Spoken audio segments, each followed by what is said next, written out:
Como é que está dividido? Vem a definição oficial, ela é tempos em tempos aperfeiçoada, aprimorada, apenas uma definição, e vem uma sequência de alguns versículos. Tá? Isso que eu estou falando não é novidade. Por quê? Já foi falado, mas apenas alguns irmãos tiveram comparecer ou não tiveram oportunidade ainda de ver o vídeo. Esses versículos que abaixo da definição são exemplificativos. Tá? Ele não é uma lista exaustiva de tudo sobre o tema. Alguns versículos. Você na sua casa, no seu estudo, você vai perceber, ou até aqui no momento, quantos outros versículos não existem sobre aquele tema específico que a gente está falando na Bíblia. Até nós, poxa, por que esse versículo não está? Não é esse o objetivo. Apenas o nosso pastor preparou, né, colocou alguns versículos que, vamos dizer assim, corroboram, referendo aquilo que está definido. Então, nós vimos o problema nosso, da humanidade. O pecado, como aquele antigo abstrato, já definido lá no Gênesis, antes mesmo de ter sido executado, e a questão da humanidade. A humanidade é o agente do pecado. Aí surgiu o homem para executar o pecado, colocar em prática e dizer, agora vocês pecaram. Estava definido em lei, ninguém tinha feito. Tudo bem, né? Em lei, entre aspas. Poderás comer de todo o fruto da árvore, menos da árvore do conhecimento ou da ciência do bem e do mal. Estava definido ali uma transgressão. Porém, não tinha um agente para executar, né? Então, o homem conseguiu fazer quase que o impossível. A única coisa que não podia, ele fez. Então, vamos para a solução. Acompanhando juntos, quem tiver com a folha, a definição sobre salvação. Salvação é obtida somente pela graça de Deus. Vou ler devagar, propositadamente, porque é importante assimilarmos. Ela é obtida somente pela graça de Deus, mediante a fé em Jesus Cristo, como único Senhor e Salvador, o qual concede ao crente o Espírito Santo, a fim de capacitá-lo a perseverar nessa fé salvadora até o fim. Amém? Amém. Glória a Deus. Muito bem conceituado aqui. Tá? Então, dentro desse conceito, eu fiz aqui uns pequenos divisões. Tá? 1, 2, 3, 4. Primeiro, a obtenção, só pela graça, que a gente viu. Nós, de nós mesmos, não alcançamos. Vem de Deus. É favor. Graça, no sentido bem simplificado, não é? Favor. Bom, já estão. Lembro até hoje a aula com o pastor Deus. Como é um pouco mais complexo, é abrangente. Falando de uma maneira bem simples. Agora, o que mais que acompanha esta graça? Fé. Pode crer, você não pode crer na dádiva de Deus. Sem fé, a gente já sabe, é possível agradar a Deus. E não agradar a Deus, já sabe, né? E o que Enoque foi trasladado e alcançar a testemunho que agradara a Deus. Seja, tem que agradar a Deus.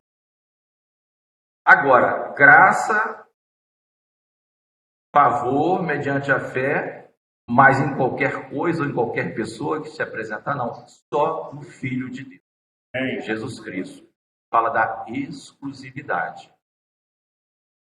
Então veio de Deus, foi Deus que disse para a gente. Porque você pode também obter favores mediante a fé daquilo que não vem de Deus. Tá? Mas e prodígio que não falta. Não? A palavra que permanece. Tá? E isso faz com que ele seja Senhor e Salvador. Também já, nós estamos aqui dando um estudozinho no conceito. Porque não adianta, né? Também os irmãos já ouviram, não é novidade nenhuma que eu estou falando aqui. Então, a pessoa tem um estilo de caminhada que você não consegue observar. O certo era ela observar para ela mesma antes de observar para os outros, né? Então, Jesus é o meu Salvador, mas leva uma vida em que Jesus não é o seu. Entendeu? Fácil. Então, essas duas qualificações dadas ao Senhor Jesus, elas têm que andar juntas. Não adianta você falar que Jesus é o teu Salvador, crer nisso, mas a sua vida, você é Senhor da sua vida. Está faltando alguma coisa. Tá? Isso também já foi trazido por vários pastores da IBC em várias pregações que os irmãos falarem, para essa questão do senhorio e do Salvador. Tá? Não adianta, né? Ou você ter Jesus como Senhor, sem entendimento, Paulo falava até em relação aos judeus, nenhuma do que é salvação. Desconectado, você está servindo mecanicamente. Falaram, porque disseram, você não foi, na verdade, transformado, não houve um arrependimento. Então, isso aqui não se separa. Tá? Jesus tem que ser Senhor e Salvador. Quase sempre a parte Salvador é mais fácil de todo mundo quer. Mas a parte Senhor é mais difícil. Né? A Senhor é mais difícil. Está tudo na definição aqui, tá, irmãos? Eu estou para a gente passar. É a que vai levar um pouco mais de tempo, porque entendendo essa parte aqui de salvação, tudo vai fluir melhor, e as outras coisas podem durar 5 minutinhos. Uma vez feito isso, o Senhor Jesus, ele concede, isso está bem de maneira exaustiva no Evangelho segundo João, ele concede aos crentes o Espírito Santo. Tá? O Espírito Santo ele opera em todos os momentos. Existem operações anteriores, né? Até mesmo na questão do convencimento, atuações do Espírito. Mas esse aqui que ele está falando é em especial para aquele que já tem Jesus. É um selo, ele habita em você. Como aquilo que o Senhor falou, olha, nós viremos e faremos nele morada. Nele quem? Aquele, né, que tem os meus mandamentos e os guarda. Este é o que me ama. Tá? Agora, qual a função do Espírito Santo? Para a gente ver como a nossa dependência de Deus é total. Tirar Deus do circuito é uma loucura. Tá? Para a gente perseverar até o dia da nossa morte. Ao fim, ou se o Senhor vier nas nuvens e tivermos entre aqueles que estiverem vivos, seremos transformados. Provavelmente a gente não vai nem saber como foi, né? Vamos abrir e fechar de olhos aí. Tá? Segundo os cientistas, abrir e fechar de olhos é menos de um segundo, é milésimo de segundo, é um negócio. Tá? Então, a nossa caminhada hoje se dá porque temos o Espírito. Tá? Agora, um coopera, o outro, porque qual a característica principal do Espírito Santo que a gente viu, né? E que o próprio Senhor Jesus fala sobre, ó, pode falar mal aí contra o pai, pode falar contra o filho, mas contra é a mansidão. Né? Ele aparece ali no batismo. João Batista batizando na forma de uma pomba. Né? Luana já tem uma mansidão. Você começa lá na luta, a pomba vai embora. Né? Você expulsa como o pastor fala, quem extingue o espírito. Fica brigando. Não, tem que ser um ambiente passivo. Está ali amorosamente, está ali para te até a palavra que nós mais conhecemos acerca do Espírito Santo é consolador. E quem precisa de consolo, irmãos, é quem está numa caminhada árdua. Né? Se a gente estivesse aqui brincando, games, jogos, né? Já estaríamos, seria a nossa consolação. Falei, não, mas o Espírito Santo está aqui exatamente para dizer, olha, espera mais um pouquinho. Estou preparando a igreja. Eu estou ataviando a noiva. Está quase pronta os ornamentos, atavios, o cabelo. Casamento. Espera mais um pouquinho. Vamos forte. Aí alguns vão partindo. Luana tem uma pergunta. Mas assim, a salvação, né, de Deus é para todos, né? Não, disponível para todos. A palavra diz que Deus quer que todos os homens salvem. Aí a própria Bíblia diz também que aos filhos, Deus os filhos amam, né? E aí, eu não sei se eu vou saber direito. É assim, toda criatura, né, no caso, o homem, em algum momento da vida, Deus oferece a ele a salvação. Em algum momento da vida daquela pessoa. Os filhos de Deus, você vai ver que nas diversas cartas, inclusive em Efésios, o apóstolo Paulo vai dizer que ele nos das trevas para o reino da sua maravilhosa luz. Então estava todo mundo em trevas, aguardando. Agora, a forma como Deus age sobre isso ele respeita o momento. Tá? O que quer dizer com respeitar o momento ou o estado que você está? Eu sugiro que os irmãos leiam Atos, capítulo 17, quando o apóstolo Paulo está em Atenas, aguardando Timóteo. Está em Atenas, aguardando Timóteo. Ele vai fazer um belo discurso ali. Então ele vai dizer, por exemplo, Deus não levou em conta os tempos da ignorância. Sérias coisas. Tá? Então, a luz veio para resplandecer sobre todos os homens. Primeiro capítulo do Evangelho de João. Mas os homens amaram mais as trevas. Ô, pastor Reginaldo. Olha, você não tem... Ô, irmão. Sim, pois não. Irmão, Márcia, deixa eu te perguntar uma coisa que eu tenho dúvida, né? Então, assim, Jesus... ele já veio no propósito mesmo para salvar todos, porque eu entendia antigamente que, na realidade, Jesus veio, ele veio para salvar o povo dele, o povo hebreu, os hebreus, os israelitas.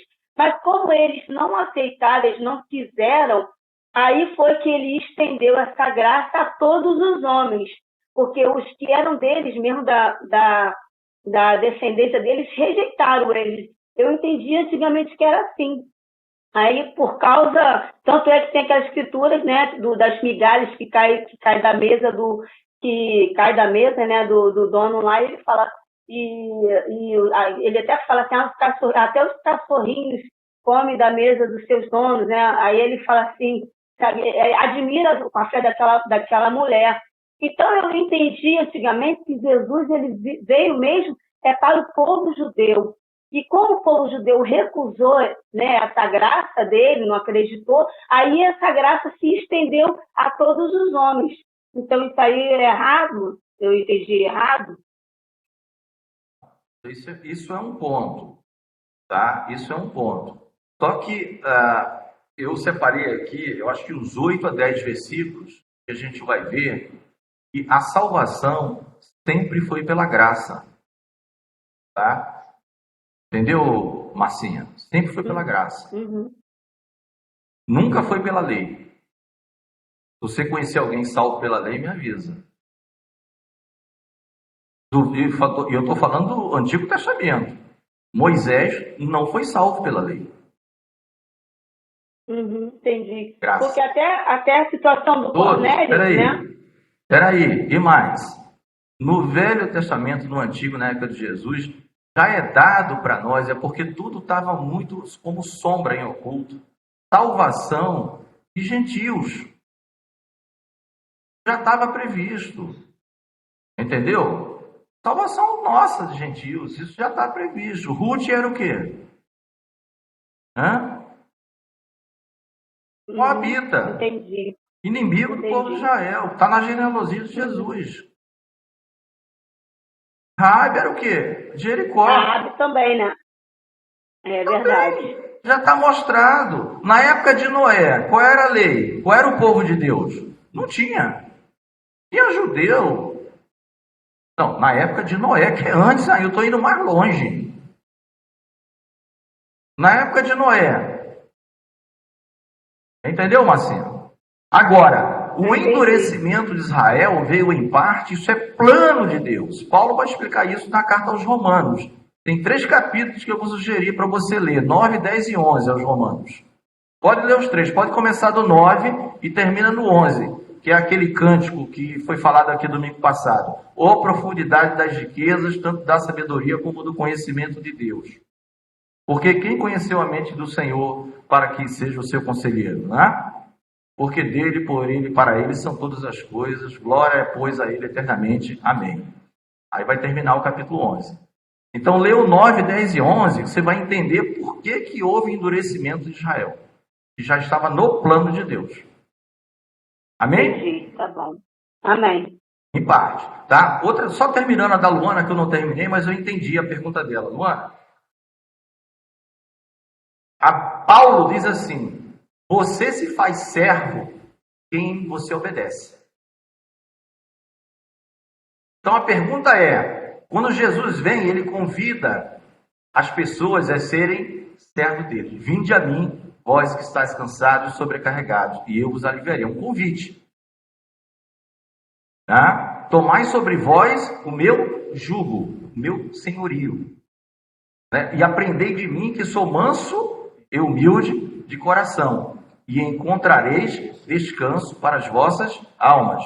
Porque o meu jugo, o senhorio de Jesus, é suave. E o fardo, a carga, aquilo que ele exige, é leve. Então, convite. Isso significa dizer que essas pessoas que estão ouvindo têm outro Senhor que não Jesus. Então, o convite é, a quem você serve, ele é o teu Senhor. Se você serve a este mundo e as coisas deste mundo, você já sabe quem é o príncipe desse mundo. E nada tem a ver com Jesus. Ele fala isso em João. Eis que se aproxima o príncipe desse mundo e nada tem a ver comigo. Então, respondendo a isso. O convite é, sai desse senhorio e vem para o meu. Depois você diz qual o melhor. E a Luana. Você tem como Senhor a quem você serve. Então, não adianta da boca para fora dizer Jesus Cristo é o Senhor. Eu quero saber a quem você serve. O seu modo de vida diz que você serve a quem? Ao Senhor? Amém. Não. Então, dizer que Jesus Cristo é o Senhor é fácil. Tem que ver a quem você serve. Vamos continuar, senão a gente vai ficar só em... Tá? A Valéria também ia falar?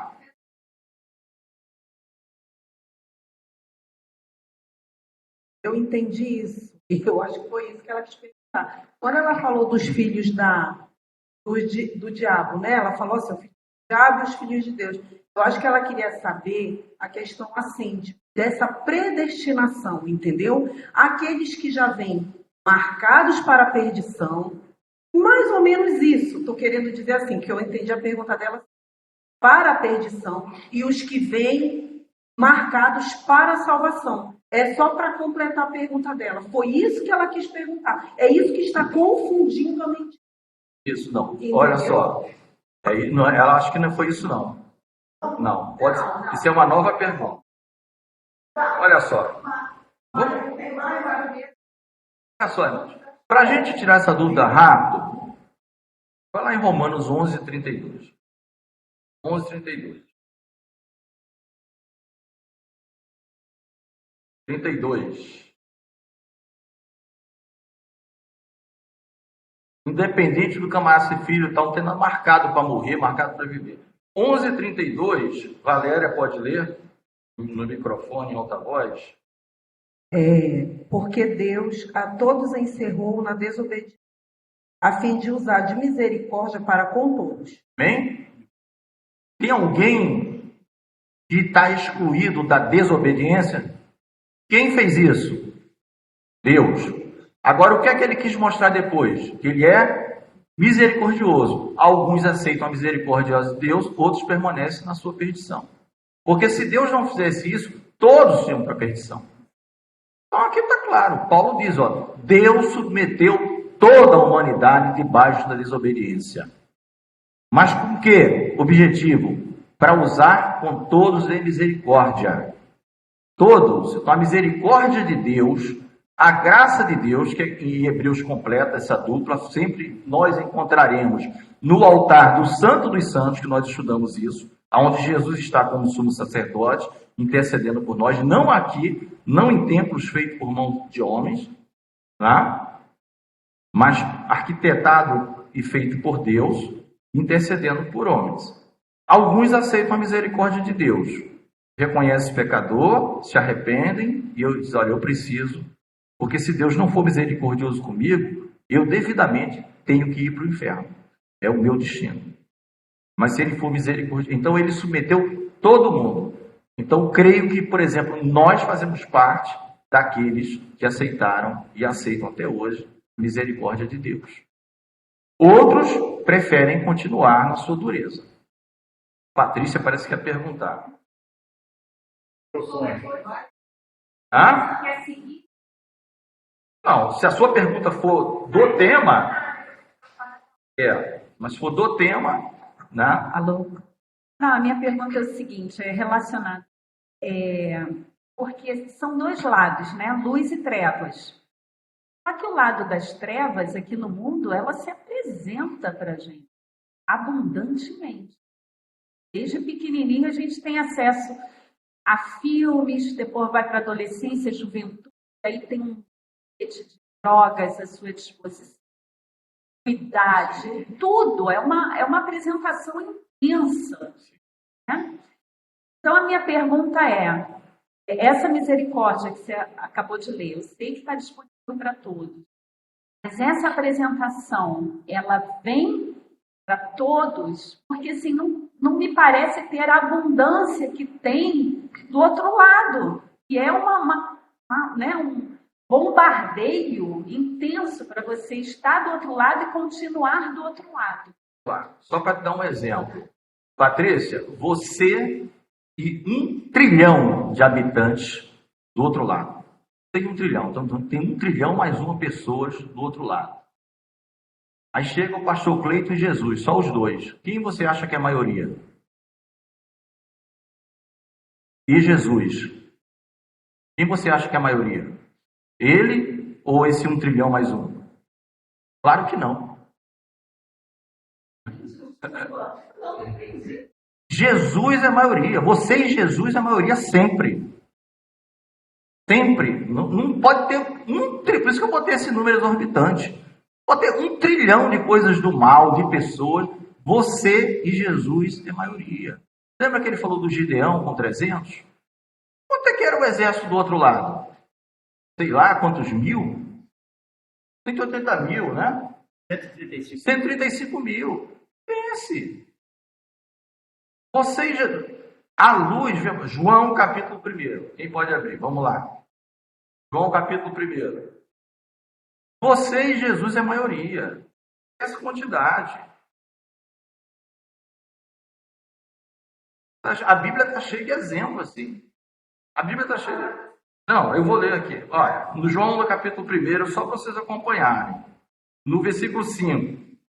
E a luz resplandece nas... Quem é a luz aqui? Jesus. Agora as trevas não compreenderam. Houve um homem enviado de Deus cujo nome era João, que não é o João que escreveu aqui, é o João que batizava, Batista. Este veio para testemunho, para que testificasse da luz. Agora, para quê? Alguns crescem ou todos crescem? Todos crescem. Não era ele a luz. João o Batista não era a luz. Mas ele veio para testificar da luz. Agora, ali estava a luz verdadeira, que é Jesus, que alumia a todo homem. Então é irrelevante a situação. Eu entendo a sua preocupação. Mas a palavra, e eu fico com Jesus, e a palavra, ela sempre vai dizer que não tem como. O que é que aparece na escuridão quando chega uma luz? O que é que chama a atenção? As trevas ou a luz? A luz. Não, eu quero ficar na escuridão. Só uma rápida. Só para você entender, não precisa não, dá para eles ouvirem aqui. É importante deixar claro que às vezes parece que o jogo é injusto. Né? As trevas são maioria, eles têm um poder de atuação maior, mas é exatamente o contrário. O poder de Deus, Paulo mesmo fala, aonde abundou o pecado, superabundou a graça. Então, não tem como competir com a luz, não tem como competir com Jesus. É impossível competir com Jesus. A questão toda que tem que ser levada em consideração é que aquilo que o irmão Reginaldo acabou de falar aqui, Deus respeita o momento e a sua decisão, sua escolha. Porque se você for analisar bem à luz da palavra, Deus já apresentou o plano de salvação dele para todo mundo. Em Romanos capítulo 1 diz, olha, as coisas estão aí para que todos vejam, né? Não tem nada escondido, né? Mas existem aquelas pessoas que persistem em pecar. Aí o que Deus faz? Bom, é isso que você quer? Então, eu entrego você ao seu pecado. Eu tiro a cerca. É aquilo que eu sempre falei aqui, eu tiro a minha mão. Até aqui eu tenho te guardado, até aqui eu tenho te protegido, eu tenho insistido contigo, mas se você não quer, então eu tiro a minha mão e você faz daqui para frente o que você desejar. É essa relação, ok? Vamos dar. Sempre. Ele sabe, isso que eu estou falando, essa métrica, só Deus vai saber. Exatamente. Entendeu? Ele vai saber. Lembra que quando ele estava no seu ministério terreno, olha, se Sodoma, né, e Gomorra tivesse ouvido, vocês estão ouvindo, estariam de pé até hoje. Então ele sabe essa relativização boa, né? Não é relativização atual do evangelho, mas ele sabe, né? Se em Tiro e Sidom tivessem feito os prodígios que aqui, né? Ele amaldiçoou lá aquelas 3 cidades, né? Corazim, Betsaida e Cafarnaum. Foram muitas coisas feitas ali, poucos creram. Tá? Problema do homem. Agora, vamos lá, irmãos, para continuar aqui em salvação, só que agora que já foi feito bastante perguntas, vou tentar reduzir o número, vou cortar o número de versículos, mas é bom porque as perguntas já esclareceram muitas coisas. A salvação, irmãos, ela sempre existiu. Então, Gênesis 6:8, não precisa ir lá, vai dizer que Noé, na sua geração, achou graça aos olhos do Senhor. Então, o conceito de salvação no Velho Testamento, ele ainda não era tão claro como hoje em termos de salvação da alma do homem pós-morte, um destino eterno para a vida ou para a morte. Então, salvação somente no Velho Testamento e mesmo no Novo, né, a palavra soteria no Novo, ela é bem ampla, é qualidade de vida, vida com qualidade. No hebraico tinha muito a ver com resgate de parente, era sempre situação, era sempre envolvendo, quero dizer, que a palavra hebraica, ela sempre envolve uma situação que precisa de um agente externo, um parente, agir para te tirar, vamos dizer assim, da pindaíba, da situação que você estava. Seja qual for. Você não vai poder ficar nessa terra aqui não, vai ter que voltar lá para o deserto. Aí tinha que ter uma intervenção de um agente maior. Não, eu banco. Era sempre assim. Tá? Então, o exemplo de Noé é um exemplo muito bom de salvação, porque toda aquela geração, a palavra diz ali que estava condenada, né? Mas poderiam se arrepender, porque Noé construiu a arca por pelo menos um século, realizando uma obra de fé. Mas os homens da época não queriam saber. Aí eu pergunto, alguém foi salvo da ira de Deus? Foi Noé, 8 almas, Pedro fala. Noé, sua esposa, Sem, Cã e Jafé e suas respectivas esposas. 8 almas foram salvas. Então isso é um exemplo que aponta para a salvação. Porque Jesus fala também, como foi nos dias de Noé. Ele nos dá esse exemplo? Então é bem simples para nós, irmãos. Qual o evento do Novo Testamento? É o derramamento da ira de Deus sobre os ímpios e a sua justa justiça, né? Até redundante, justo juízo, melhor dizendo, né? E a sua justiça. Mas isso vai se prolongar. Por que se prolonga tanto o mal? Para ver se o ímpio se arrepende. Para ver se o ímpio se arrepende. Porque vem um momento em que a arca é fechada. E quem fecha a arca não é Noé. É o próprio Deus que fecha por fora. É o próprio Deus que fecha por fora. Tá? Então, ó, salvação ali no Velho Testamento. No Antigo Testamento, para a gente ver. E o que é que Noé encontrou? Mérito. Graça. Favor. Deus viu alguma coisa diferente. Aquele homem ele não se corrompe como os demais. Né? Aí eu vou derramar sobre ele o meu favor. Pode espirrar, Patrícia, fica à vontade.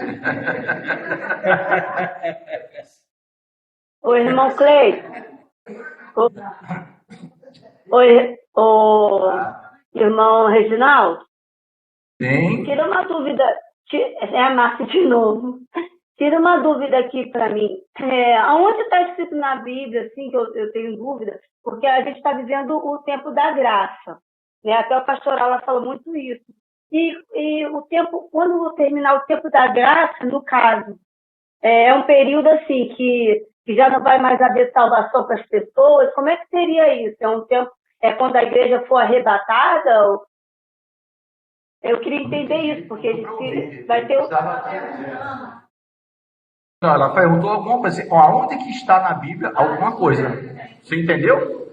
Eu não entendi. Eu não entendi. Eu queria entender a respeito sobre o tempo da graça, que eu fico com dúvida sobre isso, o tempo da graça. Não, irmão, isso, o tempo da graça, nós estamos vivendo o tempo da graça agora de uma maneira abundante e revelada, aberta. Mas o que eu estou dizendo para você é que no Antigo Testamento já era assim, mesmo com a lei vigente. Os homens observavam que era tudo o favor de Deus. Eles não cumpriam a lei, porque se fosse para ser salvo pela lei, fala de um que foi salvo pela lei. Ninguém se salvaria. Então estava implícito. Lembra que em Hebreus nós estudamos bastante sobre tudo que é símbolo no Antigo Testamento. O Antigo Testamento fica fácil de entender depois que você entende o Novo. Ele não está escrito, mas ele tem milhões de situações que levam a isso, a entender que foi o favor de Deus. Né? Foi o favor de Deus que fez isso. Agora, quando Jesus vem, o próprio capítulo 1 de João, que nós lemos em função da pergunta da irmã Patrícia, vai dizer, a lei foi dada por Moisés, né? Graça e verdade por Jesus Cristo.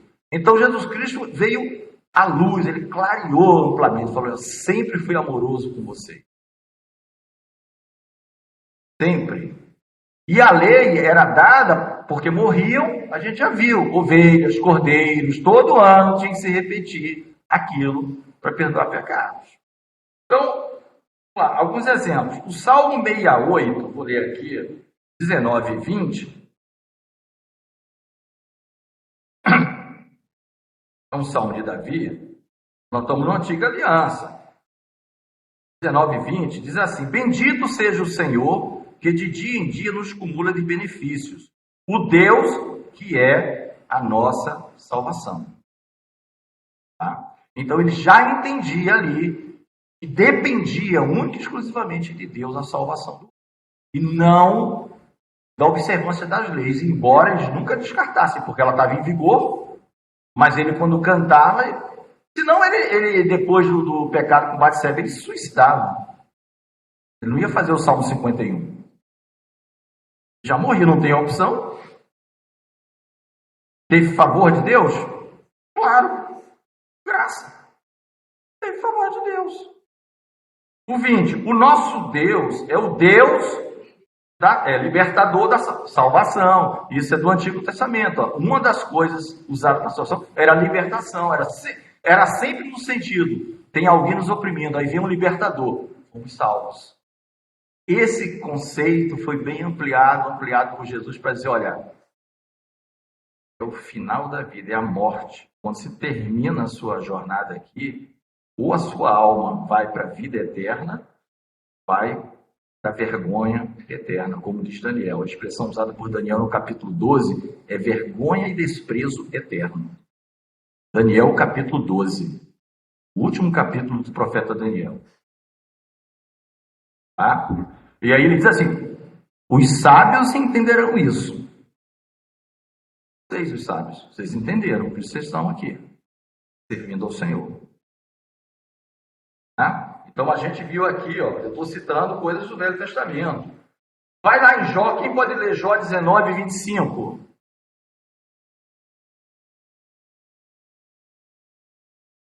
Isso, ó. E muito bom, Claudinha. Ó, pertencem às saídas para escapar da morte. A quem? Ao Senhor. Não é a minha execução da lei, porque eu não consigo cumpri-la. Então, o escapar da morte pertence a Deus. Então, irmãos, como é que eu consigo isso? Se só pertence a Ele, eu não consigo. Ou Ele me dá e eu aceito, ou Ele não me dá. No final. Então está dito no Salmo, acho que 1000 anos antes de Cristo. Por favor, Jó, que talvez seja o livro mais antigo da Bíblia, para alguns. Quem pode ler Jó 19, 25? Olha o que Jó diz da vida dele.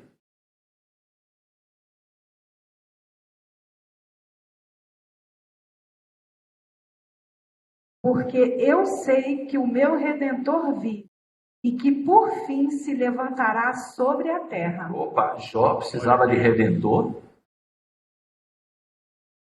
Redentor? Quem é o nosso Redentor? Não é? Tem até um monte de empresas com o nome Cristo Redentor, S.A., Limitada. O Redentor é o libertador, mediante pagamento de um preço, remissão. Jó, que era um homem íntegro, reto, né? Afastava-se do mal e temente a Deus, só isso. Os filhos deles iam para o banquete, ele levantava de madrugada para sacrificar a Deus uma oferta, para que, caso, ele nem sabia se os filhos tinham pecado ou não, mas caso, na hipótese de alguém ter pecado, Senhor, eis aqui a minha oferta, sacrifício. Não os pune, não os mata. Ele disse, eu sei que o meu Redentor vive. Eu preciso de um Redentor. Eu preciso de alguém que me banque, que me liberte e pague a minha dívida. Glória a Jesus. Então está implícito no Velho Testamento. Agora, quando vem Jesus, fica escancarado. A luz vem ao mundo. Vocês estão tudo em trevas, amada. Aí vem a luz. Amaram mais as trevas. O João 3,16, por exemplo, tem um monte de versículo. Eu vou pular, porque senão a gente vai... Né? No Novo Testamento é facílimo, né? Salvação. No Novo Testamento, João 3,16. Não precisa nem ir lá ler, porque aquele é decorado. Deus amou o mundo de tal maneira que deu o seu Filho para todo aquele que lê e crer, não pereça, mas tenha a vida eterna. Está bem de acordo com o conceito que está na folhinha. Mediante a fé em Jesus Cristo. Não pereça, mas tenha a vida eterna. O oposto de vida eterna é a morte eterna. Né? Então, quem tem a vida eterna, nele crê. E isso é o amor de Deus. E isso é o Romanos 11:32. Deus submeteu todo mundo debaixo da desobediência para usar com todos em misericórdia. Porque Deus quer um amor verdadeiro. Verdadeiro. Forma de amar, né? Saber que você é grato. E não que você tem um chip programado para amar a Deus. Deus construiu robôs para o amá-lo. Grande bem. Então, quem está amando precisa saber disso. E conseguir raciocinar. Né? Foi pré-programado para amar. Não ama de verdade.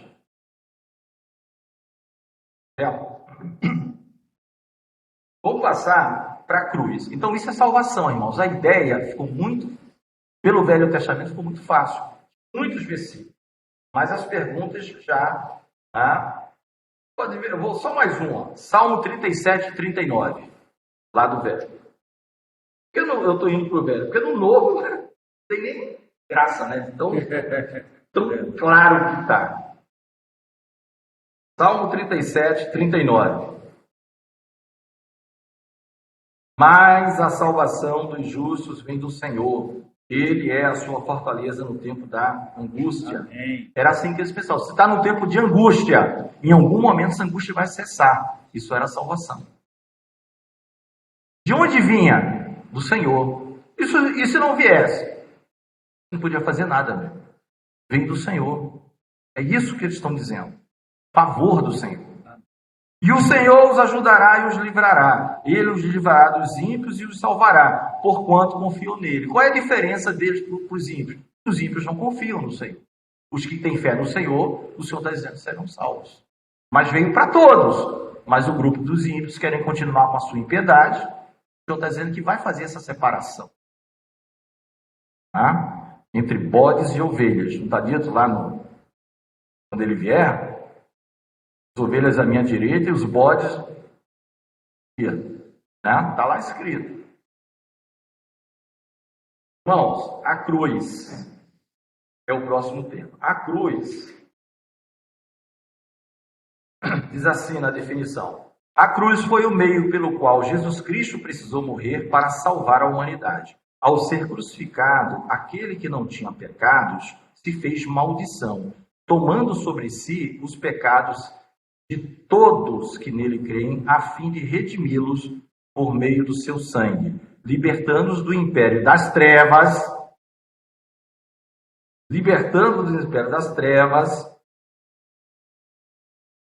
e os trazendo para a vida eterna. Eu nem citei no passado aquele famoso também, falei João 3,16 e Efésios 2,8, né? Pela graça sois salvos mediante a fé.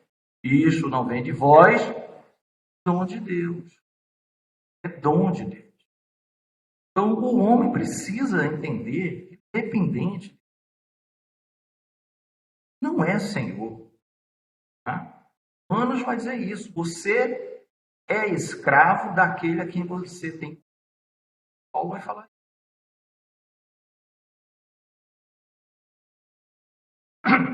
Nesse trecho sobre a cruz, nós vamos ver uma coisa bem interessante. Gálatas. Quem pode ler Gálatas 3,13?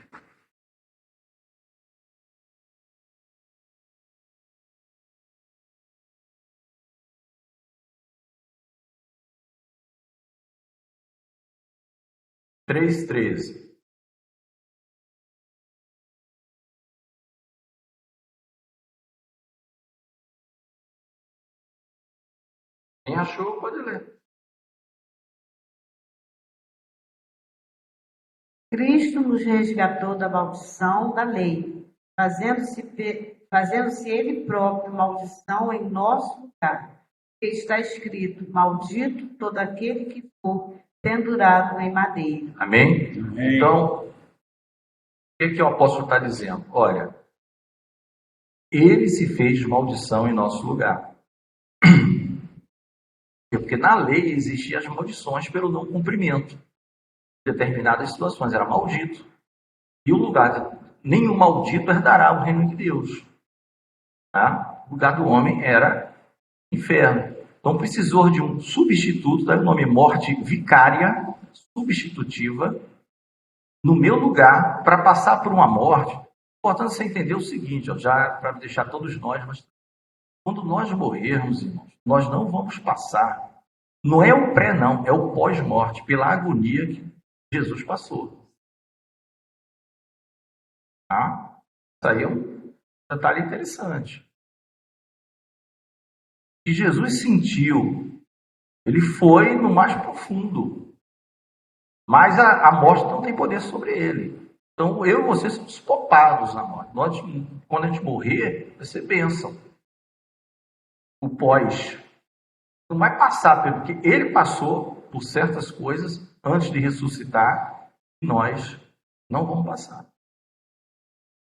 É outro assunto. Aí ele se fez maldição. Por quê? Porque Deus quis que fosse assim. Eu vou ler em Deuteronômio, quem quiser acompanhar, 21, 22 e 23. Deuteronômio 21, 22 e 23.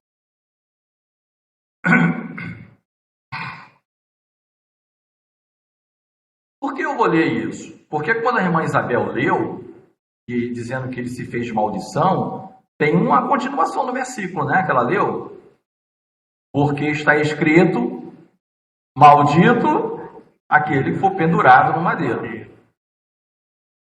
Vamos ver se tem isso mesmo? Quem achar Deuteronômio 21, 22 e 23, só me avisar. Vou ler aqui, tá? Eu vou ler só para acompanhar. Quando também, aqui nós estamos na Torá, tá?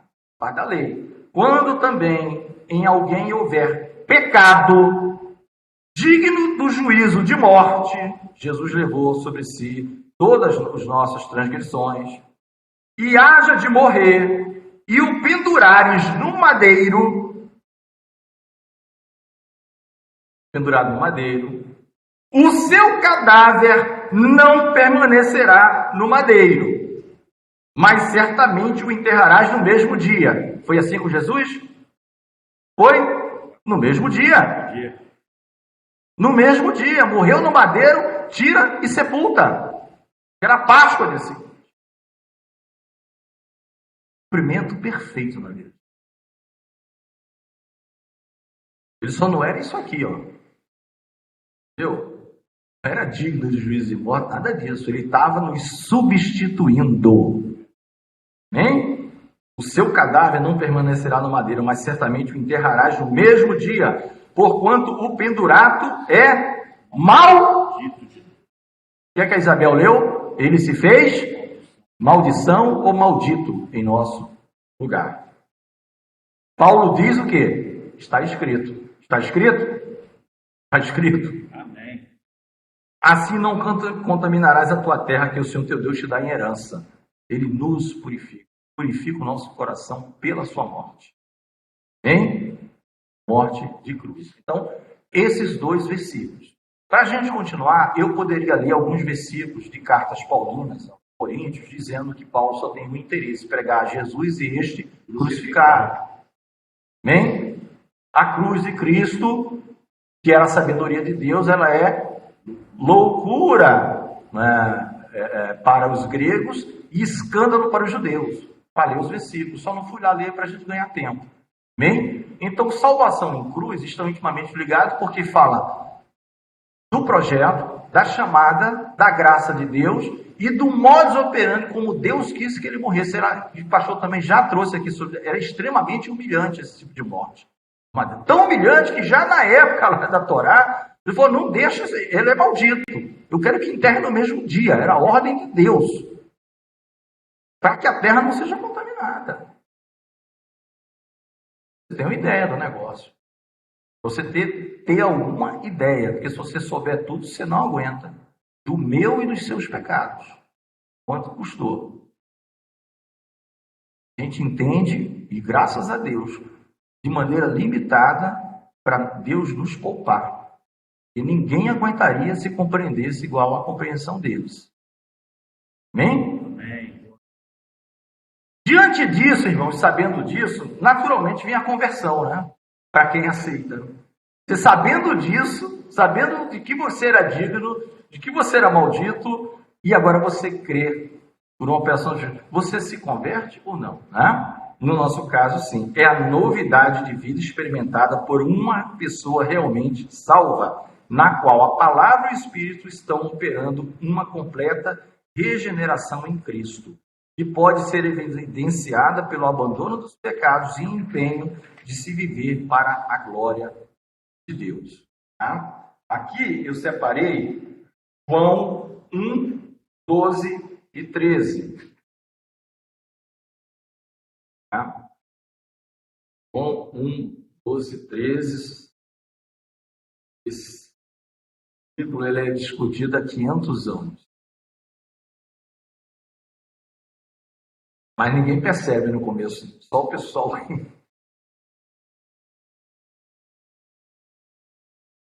sobre o correto entendimento desse versículo. Tá? Mas a leitura aqui não muda em nada essa discussão que existe aí fora teológica.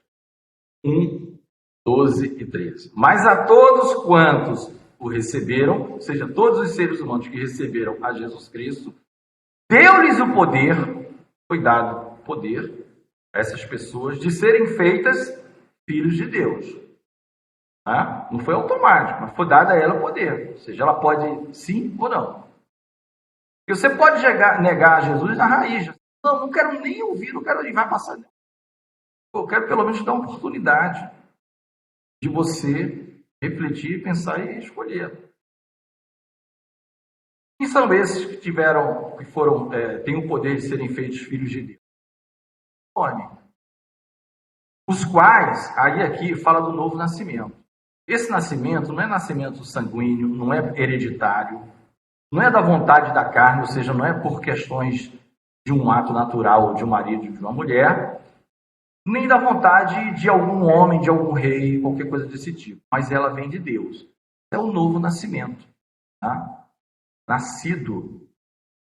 Não resistimos ao Espírito, o Espírito nos convenceu e nós passamos a crer em Jesus. Amém? Amém? Em outra oportunidade, ou nos cafés, eu vou falar com vocês por que eles estão aqui. Esse versículo 12 e 13 aqui, tem 500 anos de discussão sobre quem vem primeiro, o ovo ou a galinha, mais ou menos por aí. Vou perder tempo sobre esse detalhe aqui. Mas o importante é que creem, e o receberam, Deus o poder de ser filho de Deus, e esse nascimento não foi, a palavra está cá, não foi da minha vontade, varão, no sentido assim, originou-se de mim, eu me vem de Deus. Amém. Eu posso acolher ou não. Vem de Deus. Isso é para mostrar nossa. Nós mesmos, irmão, a gente só consegue Torre de Babel. Quero chegar no céu, tijolo sobre tijolo, sobre tijolo. Não chega. Estupidez achar que é alto, né? Hoje em dia eu lembro que quando as livrarias já não eram virtuais, hoje em dia praticamente não, né? Tinha as livrarias que tinha um tal de autoajuda, meu Deus, era a prateleira mais procurada. Autoajuda. O autoajuda é engraçado que é 8 maneiras de você ser feliz, o outro. Aí passa 10 anos, agora é a 9ª, a gente tem mais um. Mas não eram 8? Não era suficiente, agora são 9 maneiras de ser feliz? 138 maneiras e meia para você. E não parava. E todo mundo procurando felicidade. Essa conversão, vou ler aqui Atos 3,19 para a gente passar já para a igreja, que é o óbvio. Atos 3, por isso que o maior tempo realmente. Atos 3,19, que é depois da cura daquele homem que estava no porta do templo, né? Pedro e João, o que ele fala aqui? Ó? Arrependei-vos, pois, e convertei-vos para que sejam apagados os vossos pecados. Olha o benefício, né? E venham assim os tempos de refrigério pela presença do Senhor. O tempo de refrigério, irmãos, não está falando de vida boa neste mundo. É paz interior. É você saber que você era inimigo de Deus e Ele mesmo fez com que nós nos tornássemos amigos dele. Esse laço de inimizade fosse quebrado, como Paulo diz lá em Romanos. Interessante sobre essa divindade de Cristo, você vai ver em mais de um lugar dizendo que foi Deus, o Pai, que fez, e em outro lugar dizendo que foi o Filho que fez. Quem vê o Filho vê o Pai, né? Como João fala na primeira carta, quem tem o Pai tem o Filho. Quem tem o Filho tem o Pai. Quem não tem um, não tem o outro. Então, essas separações estranhíssimas que alguns fazem por aí, tá? Estão sempre juntos. Tá? E por fim, amados, igreja, a gente já viu a definição quando estávamos lá na casa da Claudinha. Igreja, de uma maneira mas todas no sentido de chamados para fora do mundo, para se reunir para Cristo. Assembleia, como era no original grego, uma assembleia em que todos os cidadãos ali, por exemplo, Atenas, eles tinham que deixar a sua propriedade particular, as suas casas, e ir para um local público para tratar de assuntos da comunidade e não seus assuntos particulares. Então, igreja, somos nós, os convertidos agora, nós que nos convertemos depois de entender o quanto Deus nos amou, né? O quanto Ele nos amou, qual o preço que Ele pagou, morte de cruz, a mais cruel de todas, né? O que o Império Romano fez foi sofisticar. Ele sofisticou a dor e o sofrimento. Né? Ele sofisticou a dor e o sofrimento. Aquilo foi evoluindo, não, dói mais assim, com a perna assim, né? Tronco, ele vai puxar ar e não consegue. Quando ele puxar, vai ser uma dor horrível. Né? Lá na época que a lei foi dita, não tinha esses requintes de crueldade. Era pendurado no madeiro, parece um tronco de árvore, entendeu? Mas foi como continua até hoje. A caixa de ferramenta de maldade do ser humano continua evoluindo. Continua. Então, irmãos, igreja é uma consequência aqui e a gente vai encerrar. Podemos ficar de pé? Por quê? A igreja é essa assembleia, amém? Amém. Nós saímos do nosso conforto e do nosso eu e começamos a tratar os assuntos de interesse do rei que nos alistou. Né? É a congregação dos convertidos, conforme definição, os quais, não importando o local onde se reúnam, organizem-se segundo os dons e a direção que receberam do Senhor, para no poder do Espírito Santo, sempre com a presença de Deus, percebem? Não existe nada em que Deus não esteja presente. Todo projeto com Deus fora é algo exclusivo do homem. Mutuamente se edificar na palavra, pregar o evangelho, fazer discípulos de Cristo, prevalecer em nome de Jesus contra o poder das trevas, destruindo as obras do diabo e expandindo o reino de Deus. Tá? Então fala ali a primeira vez que aparece a palavra igreja, né, na Bíblia, e em Mateus 16, né, quando Pedro, tu és o Cristo, ele fala que, né, as trevas, o inferno não prevalecerá sobre a igreja. E ele fala no futuro, porque a igreja ela começa de uma maneira assim concreta ali em Atos, com a descida do Espírito Santo. Ele fala no futuro, mas ele já vai dizendo, ela não prevalecerá. Estou preparando vocês como apóstolos, e vocês viram que não prevaleceu, porque quando aqueles homens foram revestidos de poder, aonde eles chegavam, era como se fosse o próprio Jesus operando. Né? Conversão, Pedro prega, 5.000 se convertem, depois mais 3.000, chave do reino, abriu. Não foi um que veio, um por ano, não. 8.000 de uma vez. Assim. Tá? Então, igreja é isso. É esse conjunto espalhado sobre toda a face da terra, tá? Tratando dos assuntos do reino. É um assunto de Deus. Tá? A gente não vem aqui falar de moda. O nosso assunto é esse. Tá? E também aquilo que já foi pregado aqui pelo pastor. O nosso dia a dia. O que é que somos na segunda, na terça, na quarta. Aqui é o momento de estarmos juntos, congregados. Porque não vivemos isolados. Não é bom. Tá?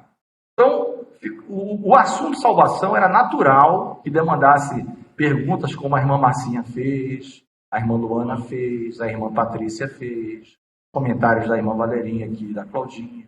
Natural mesmo. E como eu falei, não era o tema exclusivo, mas com certeza demandaria mais tempo. Mas uma vez assim, pelo menos de uma maneira especial, entendida que lá, eu fiz questão de explorar mais o Antigo Testamento, para mostrar que o favor de Deus e a graça sempre andou. Agora, ela foi explicitada com a vinda de Cristo, e que João Batista já... João Batista nasceu só para isso. Um profeta que foi profetizado a vinda dele.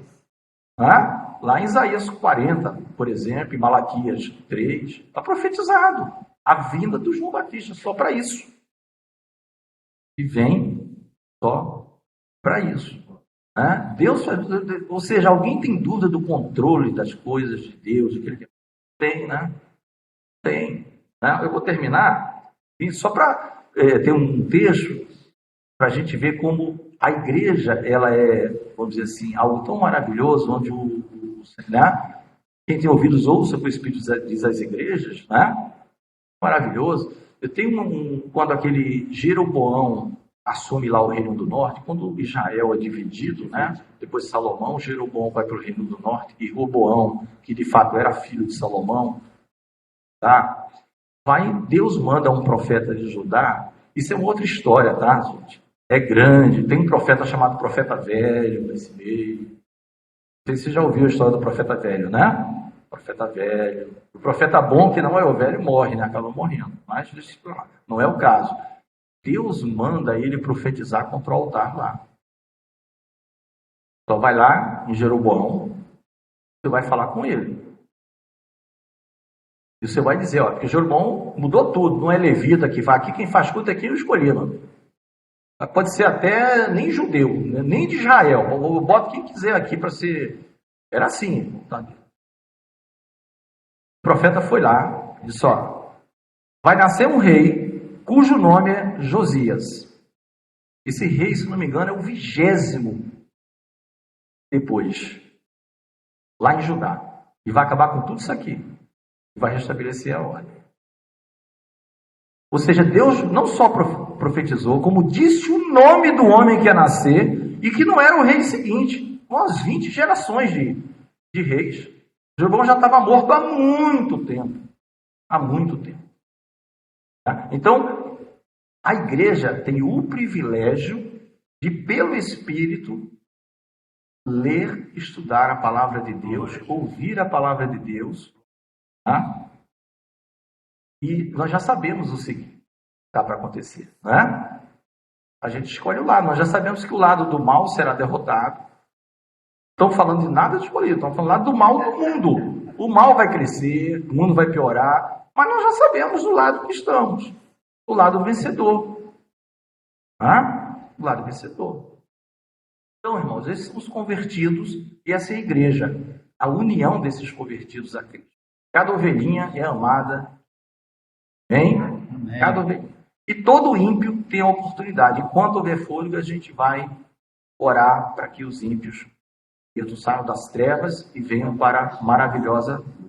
Amém? Senhor Deus e Pai, nós oramos a Ti, bendizemos o Teu nome, nós Te agradecemos, ó Deus, por mais uma oportunidade que nos deste de estarmos juntos, ó Deus, meditando de uma maneira breve, sucinta, mas sobre importantes, ó Deus, conceitos, doutrinas, Deus, fundamentos da Tua palavra, Senhor, que nós não podemos esquecer, apesar de ser conhecido de cada um de nós, precisamos sempre estarmos, ó Deus, sendo lembrados pelo Teu Espírito de quantos benefícios nós temos. Conforme o Teu apóstolo dizia, o apóstolo Paulo, não me canso falar as mesmas coisas ou as mesmas palavras, pois é segurança para vós. Amém. Glória e a Tua palavra ela é segurança, ela não envelhece nunca, Senhor. Glória a Jesus. Teu evangelho,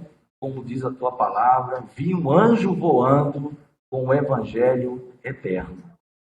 Abençoa-nos neste intervalo e nos traze, ó Deus, com os corações preparados para a meditação que teremos logo após o intervalo. A palavra a ser trazida. Oramos agradecidos, em nome de Jesus. Aleluia. Amém. Amém.